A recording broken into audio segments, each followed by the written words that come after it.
Well, what does it say when less than 3% of federal workers want to join Obamacare? Why Dr. Ben Carson says, well, it says that this thing is done now. Time to pull the plug on it now. Welcome, everybody. I'm Neil Cavuto. At a survey of federal workers showing just 3% want to even join these so-called new healthcare exchanges. All this as unions that once demanded it now despise it. And Congress and their staffers are getting special exemptions from it. To Dr. Ben Carson, who predicted this thing would be a mess, but doctor, this is a bigger mess than even I think maybe you thought, but maybe exactly as you thought. What's going on here?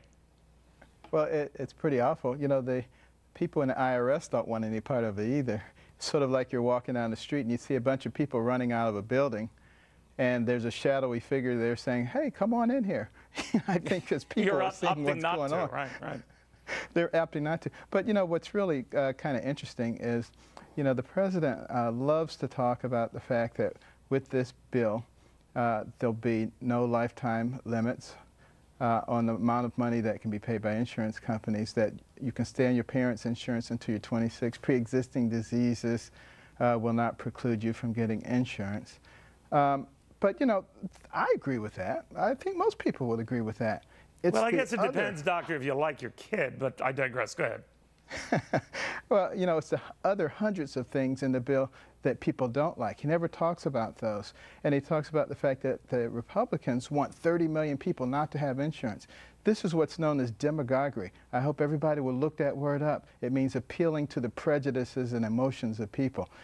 You know, this classical politician stuff. This is what we don't need in our country anymore. We need people who really are interested in solving problems, not just trying to get the upper hand in a political fight. Well, I think it would go back to what you said right at the outset, doctor, and that is if it's so good, then those who are closest to it would want all in on it. And they're not. 97% of federal workers don't want anything to do with it. Congress that wants to be exempted from it. Including unions that don't even want to be part of it. So obviously something is changing. Even the IRS. Right. So what's going on here? Who's supposed to be put in charge of enforcement? You know, the fact that we would even be talking about putting the IRS in charge after the things that they've been noted to do, is there anything that even resembles common sense that's left in our country anymore? You know, I think maybe we just need to go out and find some farmers and plumbers and policemen and put them in charge. I think they would come up with things that made more sense. You know, though, I'm going to address this later in the show, doctor, but you brought up a good example of everyone's running out of the store and the store owners say, hey, come in, everything's fine.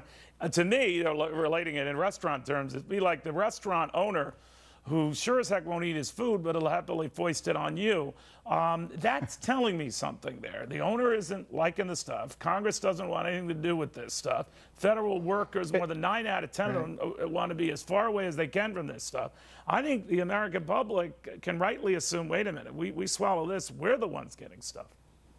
Well, if maybe the people who are pushing this could just step back for half a second, swallow their pride, say, you know what, can we do something else?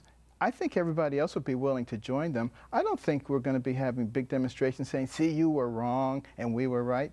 I think we're bigger than that, and we can go ahead and solve this problem like rational human beings. Do you think, doctor, though, you mentioned what the president said about what Republicans are defining themselves as what they're against, that they want to deny health care to 30 million Americans. You reframed it in an interesting way that we can't be for something that upends our healthcare system. I think that's the gist of what you were kind of get at here, that whatever the attempt to get healthcare in the hands of those who don't have it, you can't upend what is arguably, or was arguably, the world's finest healthcare system to do it. There's got to be a better way. So Republicans have not found a way to say that. What do they risk if they don't, if they can't? Well, they will be able to say it because you know, there are a number of ideals out there for anybody to see. The health savings accounts work extremely well. You look at the medical savings account system in Singapore and how well that works. We can easily do these things with much less money than we're spending now. And, you know, I've talked to a number of members of the healthcare caucus in Congress, and there's some very smart people there, and they will put something together. along with those of us in the medical profession and other interested people. We're going to get this done. This is not a battle between Republicans and Democrats and independents. We're talking about the health care of the American populace. Somehow, I would appeal to people to stop listening to the demagoguery and start listening to logic.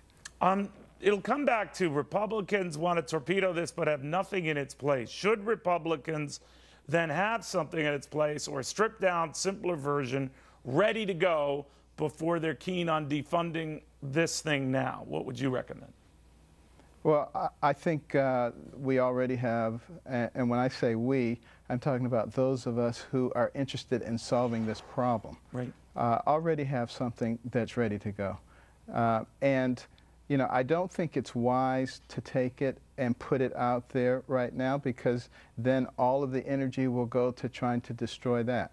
And I think we really need to be focused on finding a way to, unfortunately, de-teeth the Obamacare. Right, I hear you. So that we stop hurting the American people. You know, we need to be talking about making progress. You know, this is only a small part of the problem, but it's a big part of the economic situation that we find ourselves in, because it's having an enormously detrimental effect on hiring. You know, the largest number of jobs are now part-time jobs. 70% of the new jobs, part-time jobs. This is not beneficial to our economy. And even if you know, the people who want big government were smart, they would realize that if we do the kinds of things that grow the economy, they'd actually have more money than they have now. You're right. And they by the way, those part-time programs. No, you're right. Those part-time workers, by the way, would not be eligible for health care under the present system, the way things stand. Doctor, good having you again. Always good to be with you, Neil.